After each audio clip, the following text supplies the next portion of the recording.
Welcome to another episode of the Jay and Rob Toy Show. And boy, I think a lot of North America is hunkering down right now as the Nike swoosh of winter storms is upon us.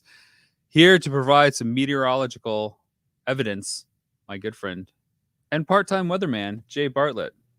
I was actually just looking up the weather. So here in Ontario, it's going to snow all night and And all all day, day and and then all all night. night. Well, it's Groundhog Day again. For once, I don't have to be anywhere, so I don't Bing! let it snow. I usually get, it starts to snow, then I have to go out, and it's like, of course, but Yeah, you not can this never time. just enjoy getting snowed in, not being able to move your door. We're calling for about a good foot and a half. I wonder how everybody is doing in the chat, if they're experiencing the same thing. Shout out to Nelson is out there, Scott is out there, Sever Snape, Tater the Toy Guy, Cactus Jamie, Lisa, slow on the draw this week. Usually you're first, you're slipping in the wild. You got to chase that first. You got to do it. We got Cindy as well in the chat too. What has been going on, my friend? Well, I got up this morning and I watched Boba Fett at 7 in the morning, and I won't say anything except that this was probably one of the best days in a long, long time. I was on cloud 9 all day. Well, that's nice to hear. The weather storm kicked me out of the chat and out of the broadcast. So thanks for covering that. All I heard was this was the best day in a long, long time. What led to that?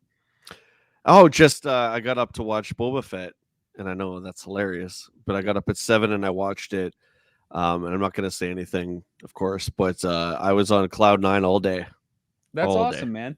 I love that it's gone from you utterly detesting this and not wanting to watch a single second, and likewise me breaking my 3-episode rule, to how can the train wreck continue to get worse and vile to the point where we have to watch the next iteration, not out of pure love necessarily, although last week's episode was pretty great in a Mando-like fashion, but to just appreciate it for what it isn't almost. So I look forward to this new episode, and hopefully no spoilers in chat, folks. Yeah, yep. I mean, you won't be disappointed. I think at this point, they should, and more or less, they should just call it the Star Wars show. Obviously, a little bit better of a title than that, but I don't think they should be so focused on one character now that everything is blending in with each other. I think they should just make it a Star Wars show set in that time. Almost like the MCU does, where you just have these different chapters, where if you look at all the Marvel films, it's actually just what's happening in the Marvel Cinematic Universe, and all these different almost comic book like issues come out as either series, episodes, or films. Yeah, it's really strange. Our good buddy, professional screenwriting teacher, professor, whatever you want to call him, Jordan, him and I were talking last week, and I said, is there any possible way that this season is not finished? Because I'm not the super behind the scenes guy. And he's like, no, it would have been done a long time ago. Oh yeah. I'm like, because it really seems like they're kind of listening to what the fans are saying and not so many words in almost every respect. So magic, I don't know. No, it takes a long time to do this. You know what it's like when we make our shows. I mean, even with a full-on crew, the logistics and stuff and the money, it still takes just as long for things to turn around after it's shot, let alone the previs of, visualizing everything, writing it all, doing all the compositing backgrounds, which have to happen almost a year in advance for the volume where they do all their shooting on the soundstage. So it just takes a long time. So I'm interested to see what happens, especially on the Boba front side, because the pacing and the story has just been quite awkward. But welcome to our episode, everybody. Yeah. Real quickly, one last thing. I was just gonna say, as good as last week was and this week was of the Book of Boba Fett, I still don't have any urge to go back and rewatch the other episodes. So, yeah, I mean, I'll take the good when I can get it, and that's it. Let's move on to our stuff. So, well, this week, as everybody saw from the thumbnail that we shared and that was hanging out in the chat before we went live, we're going to talk about the day I realized, Jay, that I was a serious collector. Of course, we have a lot of stuff to get to before we can delve into that big topic. And of course, it starts with our icebreaker brought to you by Retro Rags, Mock Masters, Heroes Comics in London, Ontario, and of course, Big Bad Toy Store. Jay, this is a little bit off the beaten path for our icebreakers, but I'm curious. When was the first time you remember doing something or something that you saw in real life, IRL as the kids say it, that felt like you were living in the future or was very futuristic? Toy related or just anything? Anything. Playing a multiplayer game of Doom with my neighbor over the modem. That was such an incredible experience with my next door neighbor, and subsequently about 3 years later doing a PS1 to PS1 link for Doom multiplayer, just one-on-one.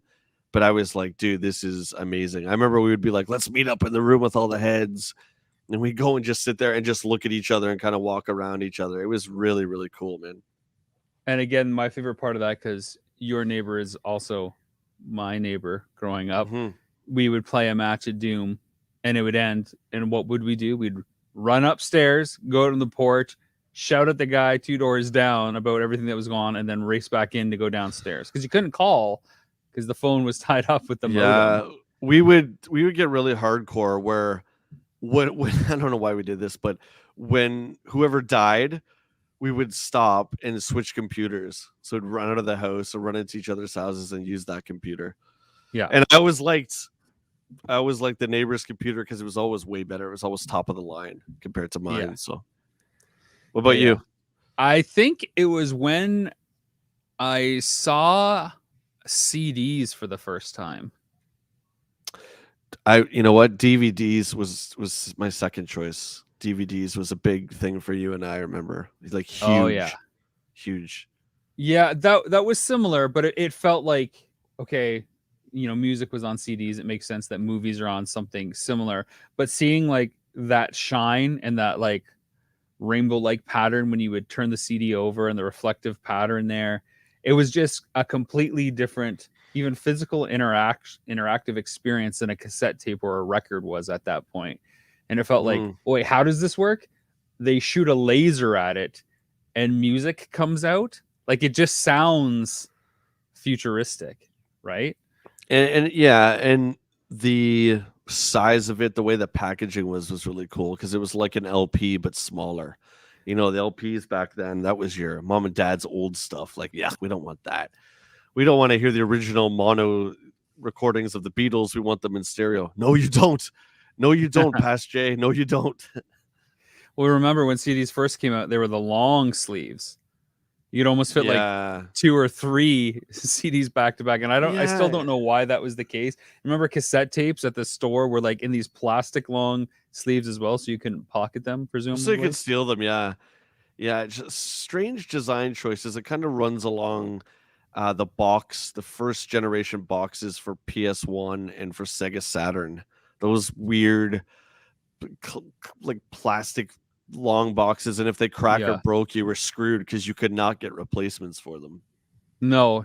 But that's interesting too, right? Because it was less of a collectible thing and more just of a mass-produced shell where you could just insert any art into it versus like an NES box or an SNES box that were strict cardboard wrapped around with an image. So I thought that was an interesting evolution in packaging design as well. I have a second icebreaker here. I don't know. It's probably a quick one, secondary for any of our, mainly I guess, horror fans out there. What are your thoughts, Jay, on figures that are based on movies that were only released in black and white? Should the figures be black and white too, or should they be colorized? And I'm thinking stuff like original Dracula and Frankenstein, Nosferatu. Some of these figures get released in color. Some of them are muted color. But if the movie's in black and white, my gut says go black and white. I would say try and get it as close to what we see as possible, which would be black and white. then again, the people probably creating the figures would have, behind the scenes stills, which would be in color, I would think. I would say how it appears on screen is the way it should be. I would say black and white. We're Yeah. getting some people chiming in with the very same answer in the chat. Jay, we getting Be Real saying black and white, Cindy saying black and white, Nathan saying black and white, Upstate Johnny saying black and white. It is. I do think it's weird when they started colorizing movies that were originally in black and white, adding color to them arbitrarily. That is like, wait a second, these aren't the real colors. This looks fake. So I thought when I saw some action figures of the Hammer horror stuff, like a lot of this stuff was originally in black and white. Why are you giving me color figures? It doesn't feel right. Curious on your thoughts. Just curious on your thoughts. Nothing's more jarring than not seeing it in its original form, color-wise especially. So, and I think black and white figures are kind of an anomaly. There's so much attention to detail with paint apps nowadays, or translucent or glow in the dark, that I think you could get away in some instances of more monochromatic figures. I think there's a few turtle figures based on the Mirage comics that are as such, but not a lot of black and white stylized figures that I can think of. If you have some black and white figures in your mind that have been released, throw it in the chat. We can get back to it. But it's come time to our favorite segment, Jay. Maybe the new segment that is really grounding and anchoring the show. Are you ready for some Kobayashi Maru? The no-win situation, yeah. The no-win scenario, the lose-lose. The irritation of irritations, the red fire behind us all. I would say, I'm still going to say before you start with this week's A or B, that the worst one you gave me was, you can see it in the Nintendo Quest Power Tour, actually, where I think it's something to do with Mark Hamill, and that's all I remember. I was just like, what was it? I couldn't hang out with Mark Hamill again. You could hang out with either Mark Hamill or Dave Grohl, but you would never ever get to see the work that the other person had done ever again. So if you hung out with Mark Hamill, you would never get to see anything that Dave Grohl created musically on film. Or if you hung out with Dave, you could never have you would never be able to consume any media that Mark Hamill was tied to. I thought it was something to do with like Captain Kirk. Like I could go see the new Star Wars, but I would have like Captain Kirk chained to me or something like that. Oh, that was another one. That was another one. Okay. Yeah. You'd have to go see like a Star Wars. You would go with Mark Hamill to a Star Wars release, but you have to go dressed as Captain Kirk. Well, I'm a little more truck friendly these years. All these years gone by, so that's not so bad now. Okay, hit me with your best shot. Fire away. All right. Kobayashi Maru this week, everybody that's listening in, everybody that's in the live chat on YouTube. Again, 8:30 p.m. Wednesday night. Here it is. Scenario number 1. In your collection, you can have Luke Skywalker with no lightsabers, or He-Man with no power swords, or a third option this time, Batman, but never with a cape. What would bother you most?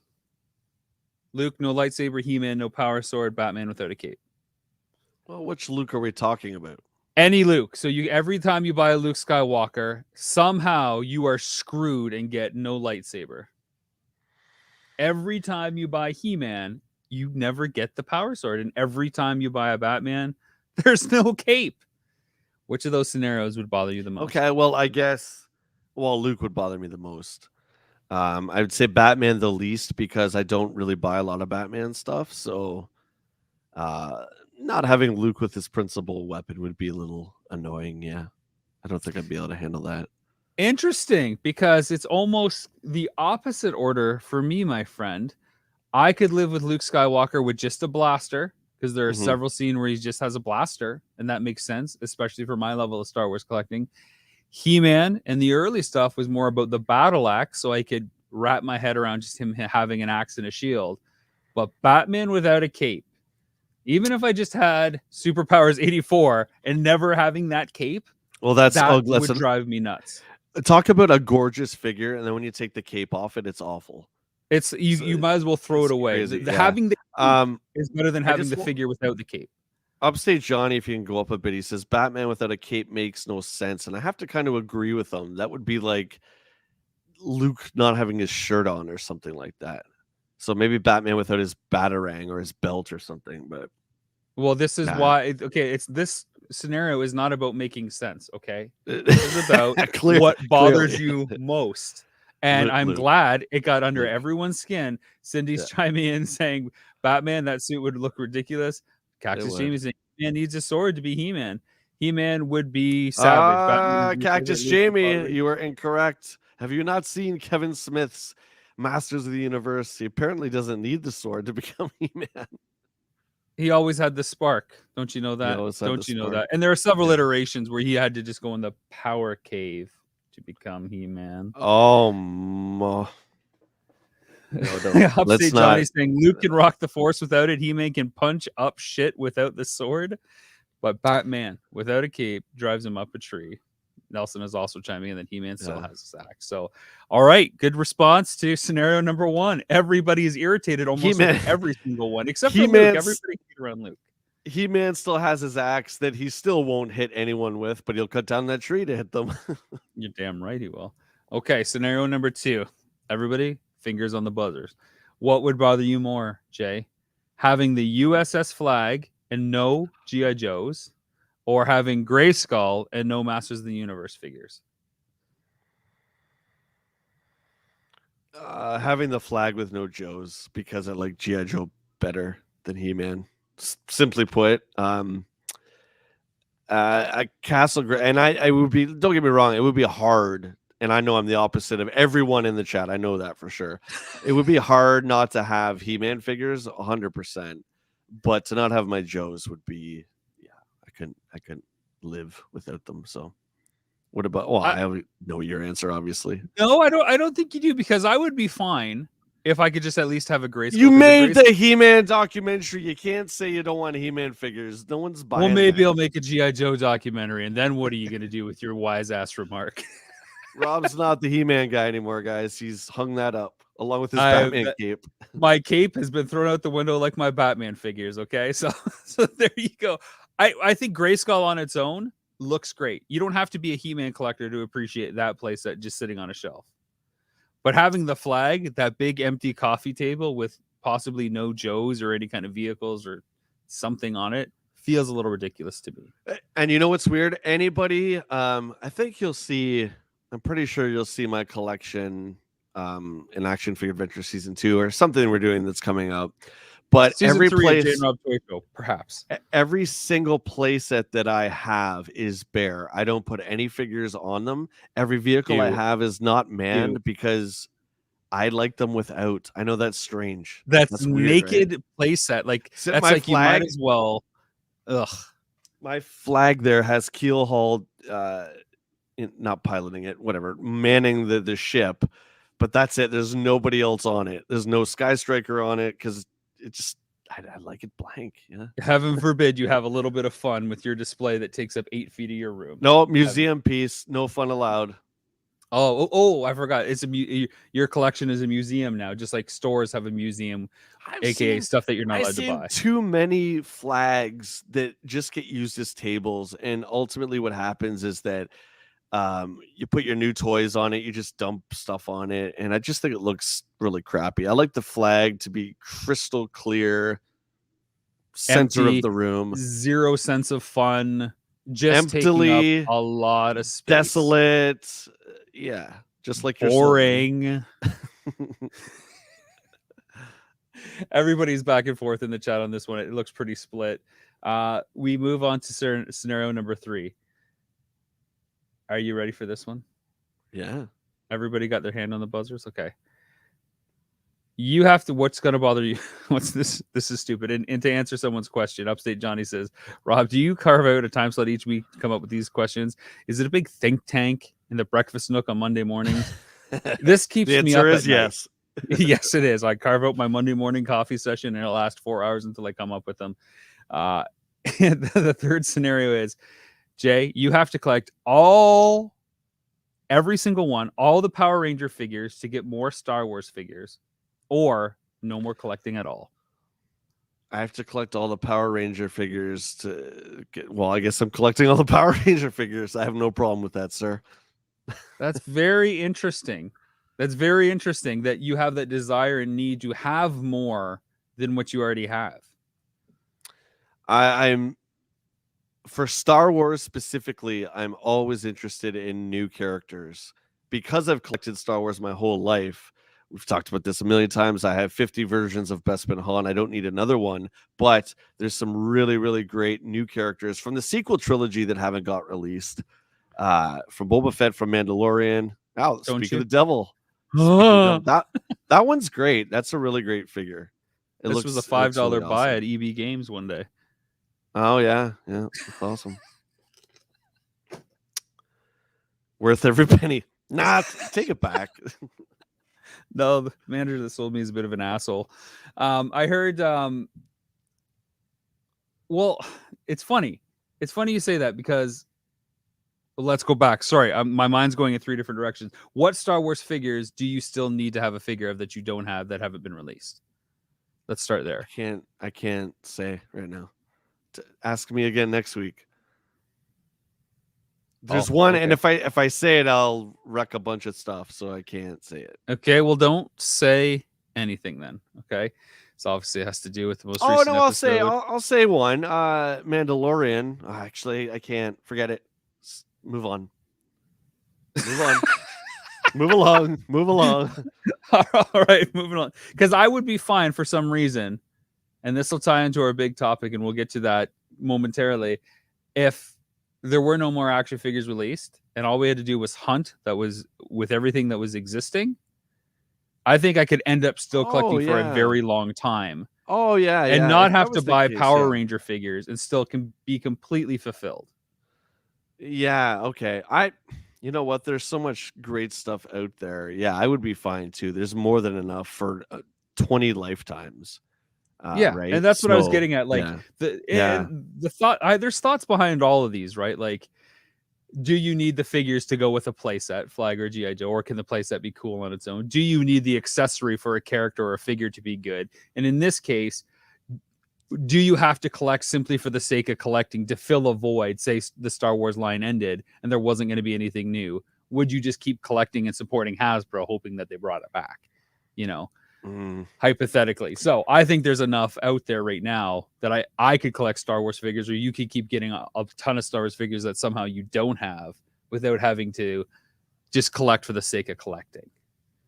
I mean, heck, I don't have every single Kenner Star Wars figure, so yeah, there you go. There you go. Before we get to the main topic, and that, of course, is the day I realized I was a serious dolly man and a serious shelfer. We got to talk about our auction, my friend. That starts next week. Next Wednesday, February 9th. Do you want to reveal what the big first figure is? No, I'm going to let you do that. Because for the fear of me screwing up, I'm pretty sure it's the one we talked about, but I'll let you do that and I'll go into discussing it if you like.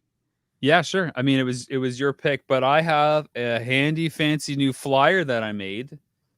That's why I don't have anything. If I reveal it, there'll be nothing to show. So I have made a fancy dandy flyer with some illustration assistance by our good friend Jeremy DeWitt.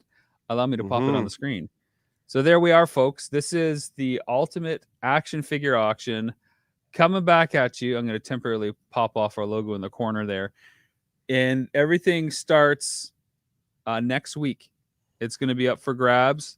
This is the big countdown, 1 week to go. And you can see February 9th up here in this corner. Who is this fella, Jay?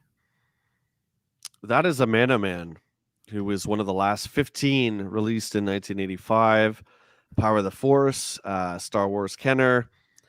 Incredible figure, one of Jabba's cronies. He's got quite the backstory that I'm not going to bore you with right here. But he's awesome. He's one of those characters that's just on screen for a few seconds. A great world-building figure, especially if you're a fan of Jabba's palace. Yeah, definitely top 5 Star Wars character, right up there with Yak Face. Really unique sculpt. I took some film of him this week, and when we post all the images in the film, you'll get to see kind of what makes this figure really unique. I think he's such a cool figure, whether he has to do with Star Wars or not. It is just a marquee figure, and the fact that it's rare, the fact that it's Star Wars, the fact that it's Star Wars tied to Jabba's palace, is even that much cooler. Like, again, folks, these items are up for grabs. What we will do is we will make a post on the Action Figure Adventure page, and all you have to do is comment below with your high bid. Jay and I still have to discuss if there's going to be like a starting bid. There'll be minimum increments of $10 per bid. No bids within the last 5 minutes. It'll run for a week, probably till 10 o'clock p.m. next week on Wednesday, so that you guys will be able to chime in and see where it is during the live stream, and then have a chance to put one more bid in. If there's a bid within the 5 minutes, the final 5 minutes, it'll get extended for another 10 minutes until a 5-minute period has passed, and then it's boom, closed. That way there's no sniping within the last second. And this, again, proceeds go to the Children's Health Foundation, a charity that Rob and I both really, really believe in. We've both been working with them for years now. And it's important to spread the message of this auction, which is another reason why we've changed up the formula from season 1. We're giving a lot more time so people can discuss it in their toy forums, share the link, that kind of thing, and spread the word. The first one, my pick, of course, would be the Star Wars figure to kick it off with a bang. So any Star Wars fans, or just, collectors of rare figures, a Man is in the top 5 Star Wars figures for Kenner. So you guys spread the word, and happy bidding. This Man is complete. He is loose, and he's ready to be displayed on your shelfie, and you can be a big hero. Yeah, again, the post for this will be on the Action Figure Adventure Facebook page. So facebook.com/Action Figure Adventure. It'll be a pinned post. So you'll see everything there. Jay's going to take some nice high-res images of the figure against a white background. I'm going to have a video including there so you can kind of see what it looks like under different light, give you a nice 4K look at it. Really want to inform you. And basically, like Jay said, we're changing it up this time. Instead of putting all the figures up at the same time on eBay like we did last time, not only do we not want to have to deal with the 15% fee loss, we don't want people have to pick and choose. This is going to take place over the next 11 weeks. So it's a little bit easier for you to afford maybe one or two if you want to try snagging some of these together. And again, to echo Jay, help us please share the word, get it in there. Whatever you can do to help us. Again, everything goes to Children's Health Foundation. Jay has fronted the cost for these. Once he recoups his cost that he netted either through trade or straight up cash, the difference goes to the Children's Health Foundation. Upstate Johnny's comment, Rob, on the bottom there. I see this. This is not something that we are used to or even had a contingency plan for, and that is what happens if no Facebook. I would suggest that you just sign up for an account just for the sake of this and then deactivate it. Facebook accounts are free. So we can't have the auction running in multiple different platforms like Instagram or Twitter and all that. So it's just us moderating again. I'm not going to spill the beans on, I guess, what plan A was, because it was, a lot more stuff like before that was going to be in person and there was going to be a lot more moderators. But because of COVID restrictions, again, we can't do that.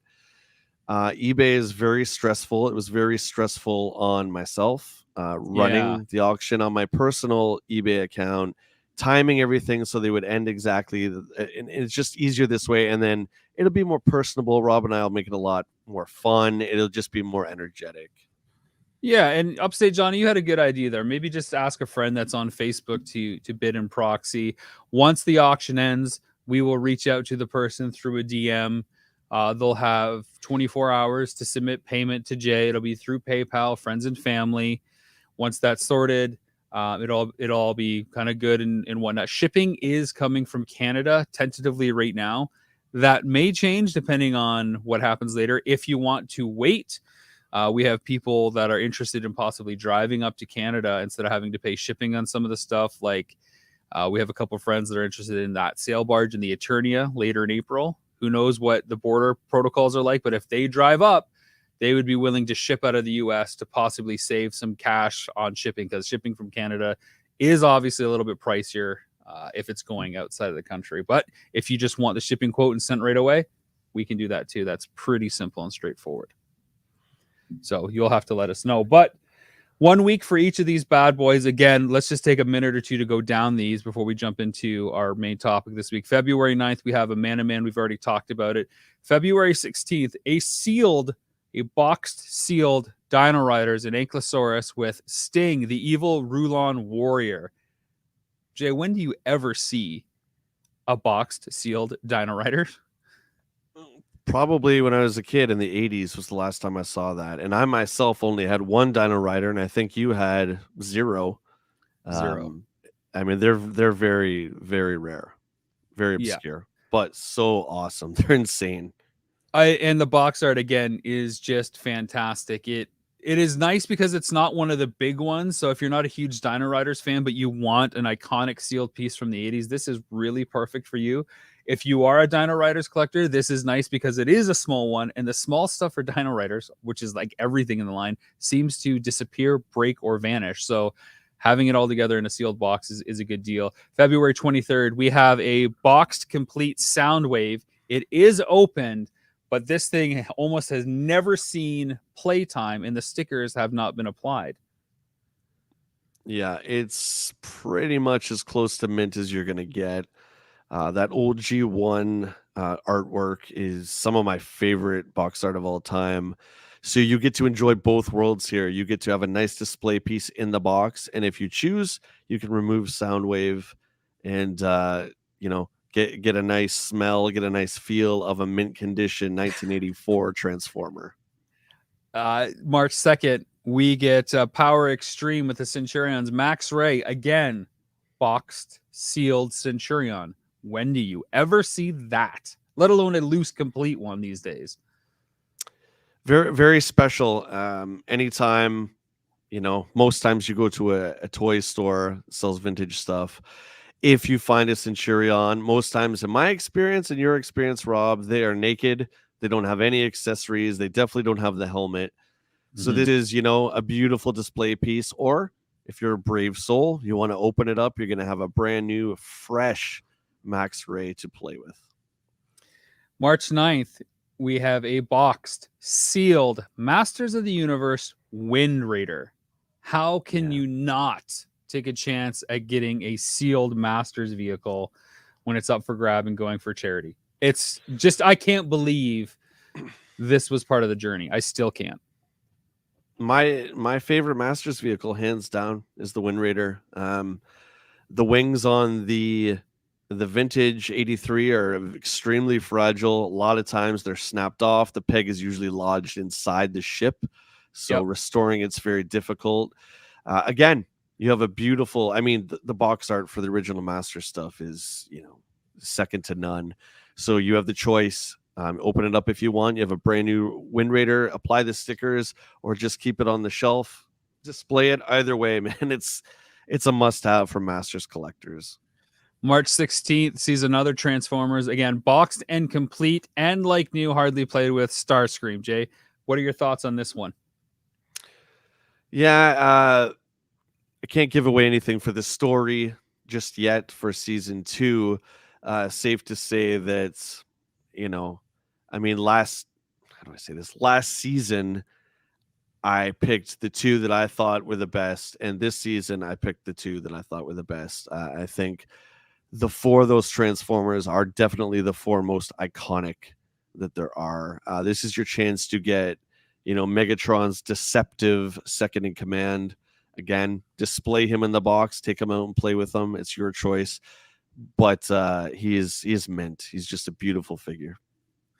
March 23rd and April 6th see a pair of boxed, sealed Sectars. Prince Dargon with the Dragonflyer and General Spidrax with the Spider Flyer. What are your thoughts on these two? Well, I'm going to just say right now, and I'm going to be completely transparent with everybody, that sealed Dargon, I might even be bidding it on it myself because I think that is one of the most beautiful figures of all time. Well, again, you go ahead. Yeah, you never see that. My point is, I'm very excited for this piece, and it's a hard one to let go of for me. But that's going to make any He-Man fan, any Sectars fan, extremely happy. I mean, this is the main hero and his mount. And again, like Jay said, it's going to be hard to let go of these. So you will see everything posted and pinned on our Facebook page week by week. Folks, we will be bidding on these. Jay and I will be bidding on these, and you will have a chance to outbid us. But there is no way that we are going to let some of these items go without not trying to acquire them for our own collection. They are just too cool. Obviously, we are tied to the story as well.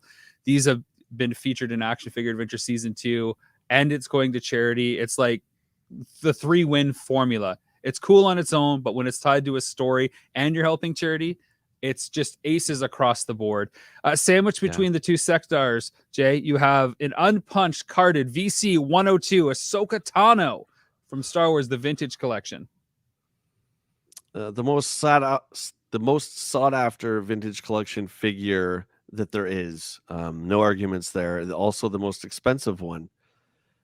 She is obviously with the Mandalorian. She has took off being in Rebels, being a key character there, being a key character in Clone Wars.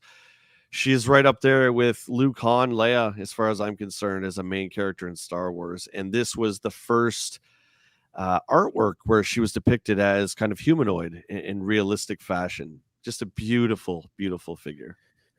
And having filmed the majority of these so far the last week, I don't want to relinquish these, and that one in particular, like Jay said, the photorealistic approach to Ahsoka on the card art versus, say, like a screen grab from Rebels or Clone Wars is a really unique take on the character. Forget the fact that it's being reissued. This is the original one, and it's pretty awesome. We round out the final 2 weeks, Jay, with the two big boys, Jabba Sail Barge, complete but open, and Eternia with box again. Open and something like 95% complete. You skipped over the big baddie, but that's okay. We do have General Spydrax right after. Oh no, we were talking about both of the sectors at the same time. Oh, okay, yeah. I'm just gonna say real quickly, because I've had firsthand experience with both of them, that Spydrax is flawless. That the packaging. If you guys know Sectar's packaging, they're big, they're bulky, and it's a big plastic dome that is easily crushed. This thing is just gorgeous. What do you say about the sail barge? I mean, obviously I love it. That's clear. And I know the toy collecting community loves it. It's right up there, in my opinion, with the flag as far as legendary playsets go. If you haven't seen this thing in person, it takes your breath away. It's just, it's something to behold. And you haven't shot this one yet. No, you haven't shot this one yet. It's still here in my house. Yeah. I haven't shot the Sail Barge or Eternia yet. Those are going to be fun days when I have to go to work and film these playsets and set them up. Tough deal. But there it is, folks. Those are the items up for grabs. Even just looking at this, I think it's cool that there are 2 vintage Masters of the Universe pieces, 2 newer Star Wars pieces and an older vintage one, 2 Sectars pieces, 2 Transformer pieces, and then a Centurions and a Dino Rider. Certainly an eclectic mix of 80s nostalgia awesomeness. If you're an action figure collector, you can't go wrong with anything, because this is the golden age of action figures, from A to B and Z and back again. Yeah, and these are the choices that I picked for season 2. These were the ones that we came across that I felt would be the best for what we're trying to do. So I hope you guys enjoy them. Please remember, if you're wanting one of these legendary pieces, the proceeds go to Children's Health Foundation. So you're not just getting a killer piece for your collection, you're helping out Sick Kids program, which is very, very important to us. And I should say too, that doesn't mean other brands weren't picked up along the way. Like, there's somehow no G.I. Joe in that list. That doesn't mean G.I. Joe didn't play a massive role several times in the season, or Mask, or Dick Tracy, or Captain Power, or Air Raiders, or Superpowers. There's lots of everything in this season, and that's what excites me the most about how many different toy lines we kind of came into contact with to end up where we were. So the journey, again, is always as important, if not more, than the destination and where we ended up. You get to see a lot of me wrestling with decisions and what I should and should not get. So that's always fun. Yeah, absolutely. All right, on to the main topic this week, and that is the day I realized I was a serious collector. Jay, what was that day for you when you said, oh man, I'm like a real collector dude. Like, I'm really into this stuff. You were with me, and I'm gonna screw up the date and the time. I'm Okay. gonna say we were in Fan Expo in Toronto, Okay. 2001, 2002. You would know more than me. Yep. Um, I'm listening. we walked into the con. We had a finite amount of money that we had saved because we were both working at a restaurant at the time. I remember we were saving our tips. I specifically had a jar where all my tips went into, and Oh, all the the tip money jar. was for this specific con. I walked in, and within 5 minutes, I will show you the item and how I became a serious collector. I walked into the con, you were beside me, and I saw this. If you want to make it big here, Yeah, I do want to make it big. this is Master's Replica Attack of the Clones Yoda lightsaber, 1731 of 2500. This is an actual prop replica of Master Yoda's lightsaber. There we go. And not so good with the internet cams. It's gorgeous. It's been with me since, let's just say 2001, because I can't remember the exact date. It was around there. I looked at you and I said, "Oh my God, that's an actual prop replica, and it's from Lucasfilm. It's not, fan made one." And you're like, "Dude, that's a lot of money," and that's all of your money. And I didn't care. I knew that that was very special, and it came with me. That was the day that I considered myself a serious collector. That's a good one. And I don't forget that moment because that was like the con was Friday, Saturday, Sunday. We had plans of going Friday, Saturday, Sunday. And this was like Friday at 3:00. Friday, 3:15. Jay is Yeah. spent. I'm done. It was one thing I bought. I think I called my mom and I'm like, "Mom, can you maybe lend me some money because I just spent it I all." got to eat the rest of the Hey, weekend still, Mom. And I spent my burger money on a Dolly Saber. I have a really good kind of sense of, I don't want to say once in a lifetime moments, but things I know that you just don't see, and I can rarely let them go. And that was my first case. I'm like, wow, I'm a serious like Star Wars fan. Like this is a prop of Yoda, so I can't use it for anything because Yoda's small, right? So it's Yeah. going to sit on my shelf, and I'm going to look at it. And that's also one of the first times where I really was proud to display something of that caliber and considered it, a piece of art. Yeah, I think you hit on a bunch of points that I have written down, and that is the willingness to spend what seems like an obscene amount of money for maybe an outsider, the saving up for something for a long period of time, and the dedicated time to going to an event that has this stuff that speaks to you. You know what I mean? Yeah, Like you yeah. specifically went to Fan Expo in search of something. And it wasn't necessarily this, but when you saw it, it was like whoosh, gone. In that same Fan Expo, I went for a 2002 Merman because he was in low numbers in Canada, Oh and I yeah, couldn't find him yeah. anywhere. And the Canadian 2002 He-Man packaging I hated because it has the triplicate language on it, which I'm sure for U.S. collectors they Try love. logo. Yeah, the U.S. collectors probably love that as a foreign variant, but I hated it because it took up extra packaging space. So I found a Merman, and it was like, I think it was like $25. I was like, oh my God, $25 because they were, $12 in the store. But I was like, okay, this is cool. But I remember when you did that, and it's like, okay, Jay's all in. The year before, you went all in on Transformer PVC figures, the 2-inch figures, and this just kind of followed suit, but in a bigger Yeah, way, upping the ante again. yeah. This was just. I think it was $500 at the time, if memory serves me correctly. It was. It was not, $100 or something like that. Although that's a lot of money. It was $500, and I remember just my heart racing. I'm like, I have to do this, and what goes on in my mind. It's like, it's $500. Yeah, but when are you ever going to see it again, dude? This is Yoda's lightsaber. Of course, Attack of the Clones had just come out that year, Yeah. so it was. It's like I'm gonna have this thing for the rest of my life, and it was exciting to know that would be with me forever. It was really cool. For me, it was the year before, and it led into the Merman story that I just mentioned. We had gone to Heroes, and they literally just had bins, milk crates, of vintage He-Man figures in an abundance that I had never seen before. And again, disposable income, first kind of full-time job, still living at home, going to college, a little bit of scratch. And it was the first chance that I had to reclaim my collection of my youth that was kind of unceremoniously just taken away from me. And so I remember buying something like 20 figures and spending like $200 almost without second thought, like completely engulfed in the nostalgia wave. And I remember getting them home, cleaning them all, displaying them all. And while I'm doing that, all I'm thinking is, I can't believe I left A, B, C, D, E, and F there.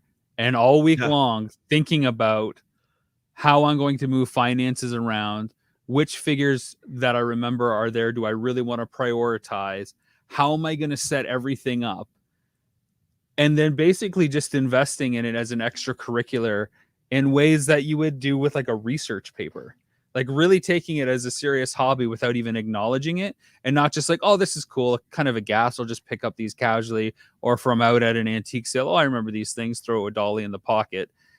This was like a very focused mission that I was suddenly on.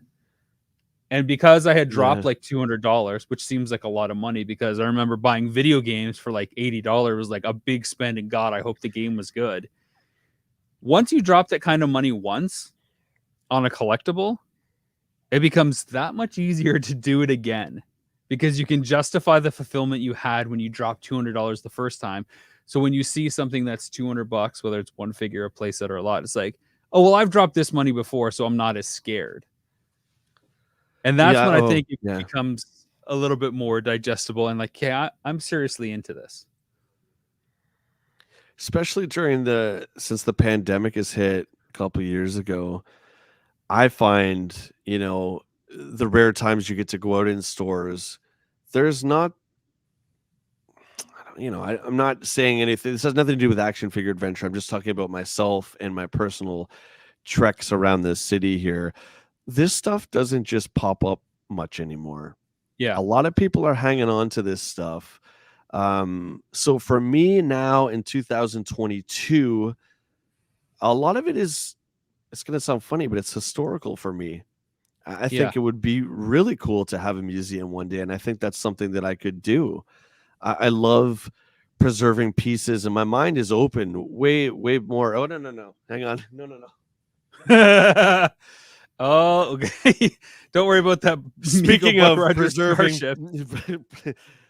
dog, you're going. If you touch that, boy, that's a close one. Oh, that's funny.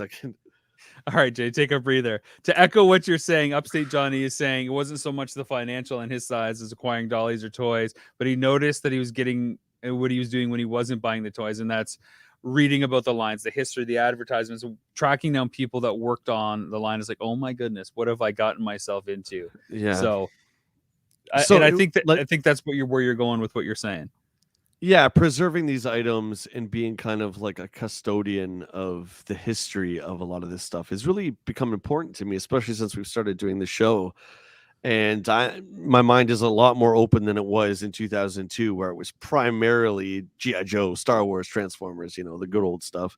Now it's like I appreciate so much more for different reasons. And I think it's important to represent at least a little bit of each of the lines of toy history in my collection. It's really not that much different what you're saying about having a museum and that mission of preservation. It's not that much different than what I do with documentaries. I mean, if you look at something like Power of Grayskull, and even what we do with Action Figure Adventure, it's interviewing these people and getting their opinions on all these different topics and having it displayed and arranged and essentially a collection for people to view and enjoy. It's exactly the same thing. When I make these, it feels like I'm hunting down pieces. Like, oh, I got the Mark Taylor piece. Oh, I got the Tom Kalinske piece. Not that I'm like owning them, but I'm, upping the ante on the collection and what the information can be shared and preserved forever. Yeah, I can totally see that. I was on a podcast. I'm not going to say the name of the podcast on our show here, but I was on a podcast on Saturday, and it was a gaming podcast. And the guys were just so excited about Nintendo Quest, and that I was on the show, and they got to talk to the guy who was in Nintendo Quest, and they said that you and I made something in the golden age of retro game collecting, because to try and do that now Oh, it's would be impossible now. not only 20 times the cost, but there's so many fakes. So for Yeah. you to have you preserved that moment in time with that film, and forget about if I'm in it or you're in it or whatnot. That film is great because we get to see what I agree with them, that period of time was such a golden age in retro game collecting. It was almost on the cusp before things went crazy with bootleggers and scalpers and that kind of thing. That's fascinating. I never really thought Yeah, of they that they were real. like that. They loved it, by the way, and they told me to tell you hi. So hello. Well, hello. Nice to see you. Hopefully you're tuning in. Hopefully you're subbing and giving a like. We need that as well. I'm going to end this on 2 notes before we get to action figure spotlight, because we are running out of time somehow. Do you think all collectors are serious collectors, and will we always be serious collectors? Okay, I don't usually respond to anything on Twitter, but you know where I'm going with this. I'm going to respond to this comment. I'm not going to say who said it. All collectors are serious collectors. There's no wrong way to collect. I completely disagree with that comment. I don't think all collectors are serious collectors at all. I think there's a fine line between a serious collector and a casual collector. Sorry, the comment just kind of rubbed me the wrong way. I just wanted to address that, which I don't usually do, but I felt the need to do so. No, I that's where I was going to go with it, because I don't think you have to dedicate hundreds of hours week after week after week to be a collector. We showcased that book from Brian, Knockoffs, and I still have it here, right? And we talk about rules and limits when it comes to collecting. Brian did this book, and he's to the point where he doesn't buy much anymore. He's happy. He's got his end piece, and it was some Logan Run Mego prototype figures. So he's very much casual in terms of buying stuff. He likes to collect information now. Yeah, but exactly. I know collectors. Again, I'm not going to name names. I know someone who collects shoes, and they're not serious about it. They collect shoes when they want to, where they want to, and get rid of old ones. So yeah, I don't think all collectors are serious collectors. Yeah, and I will say, when I named the episode, it was supposed to be facetious on purpose. Serious collector. You know what I mean? Come on, Rob. You should know better. Yeah, well, that's the idea, right? Clickbait. Click that headline. And as far as will we always be a serious collector, I talk about the future of action figures a lot, and we interview a bunch of people in season 2 on this topic as well. And I think it was either Pixel Dan or maybe Mysterion who said, I'm always going to love toys, but am I going to be buying the amount of toys that I'm buying now forever? Probably not.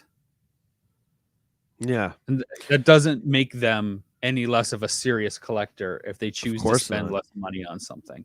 Of course not. Yeah. Again, we were talking about this late last year, where it's like you look around and it's like, wow, really happy with what I've achieved. You can't keep this kind of spending forever. It's just, it's ridiculous. Yeah, Cindy agrees. She thinks there's a definite line between a serious collector and a casual one. Cactus Jamie says, I'm serious about toys, but more casual about collecting them. I can't afford to be serious, he laughingly says. Thanks for chiming in, everybody. Let's move on to the action figure spotlight. Jay, do you want to go first, or should I go ahead and disappoint everyone?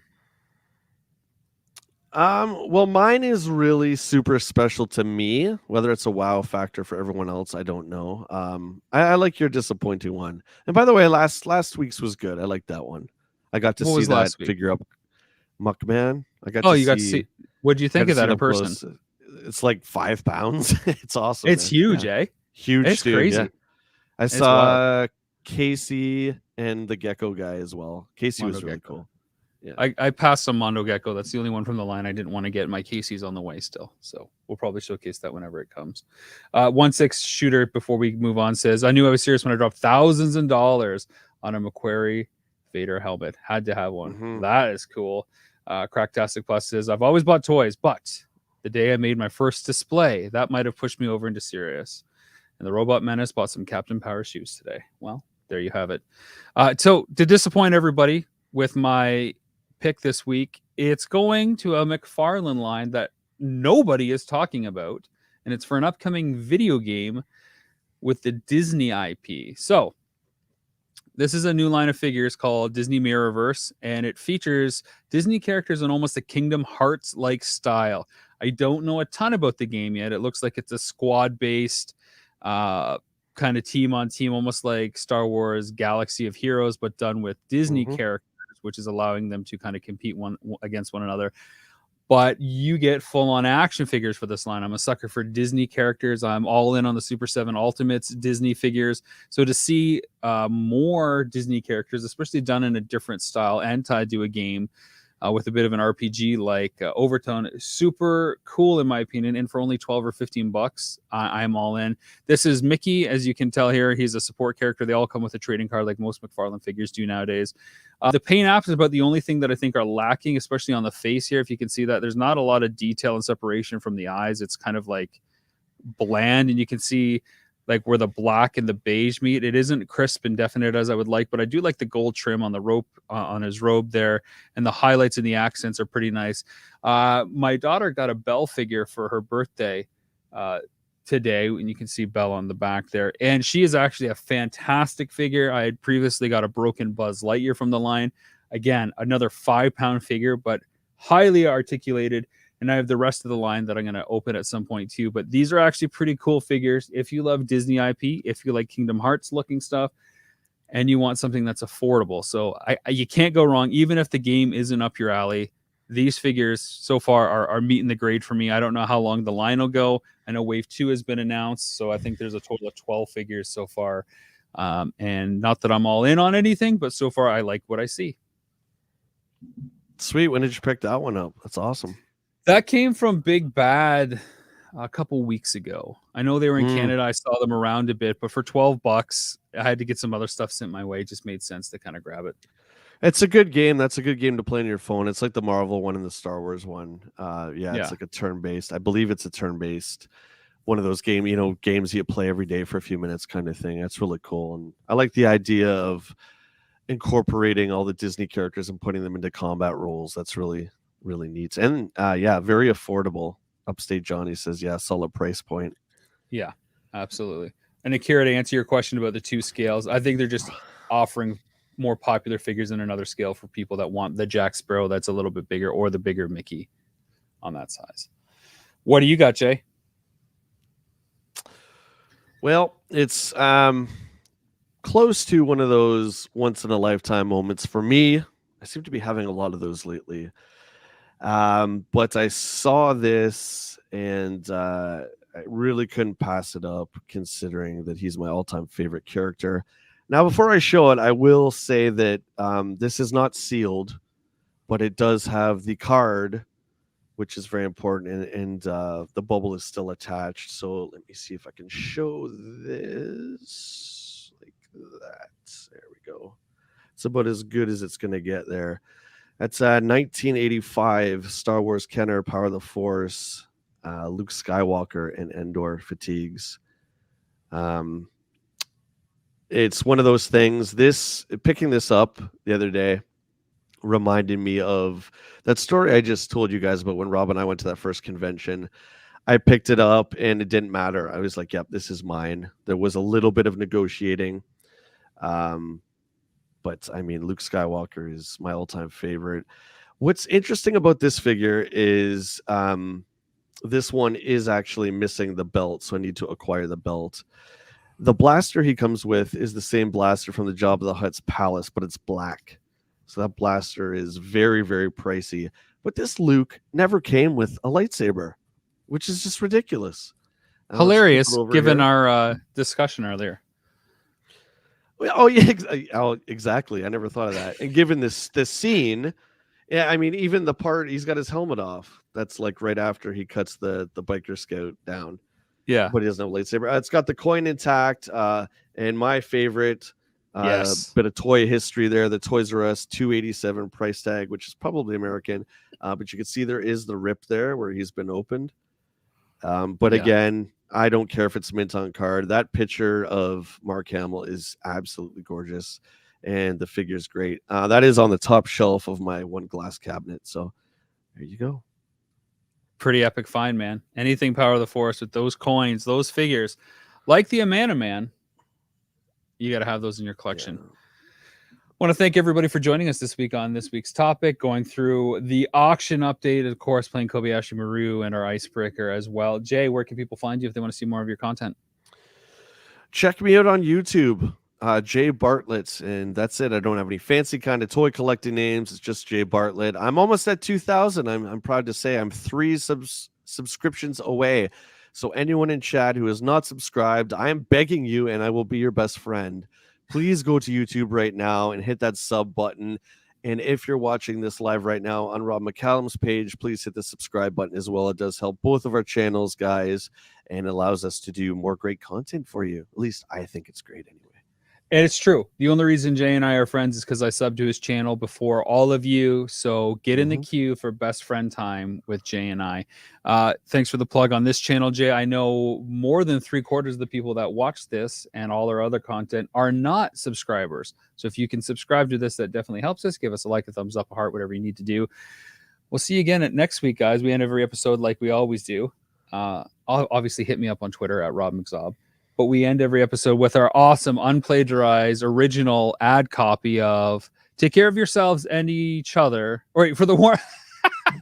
You see, I need to tell. It's just Jerry Springer is texting me right now, and he's like, "Can you guys? All right, enough already." Steve's enough coming over to lay the beat down on me. Oh, Steve! Remember you forgot about Steve in his own show Steve as well. Wilkos. Yeah, that's right. That's right. For the love of toys and the warmth of scarves, Jay, take care of yourself. Well, will Rob ever find romance? It's tough to tell, but in these uncertain times, remember, take care of yourself and each other. Because playtime, Jay, it's always the best time, dude. All right, we'll see you guys next week. Cheers.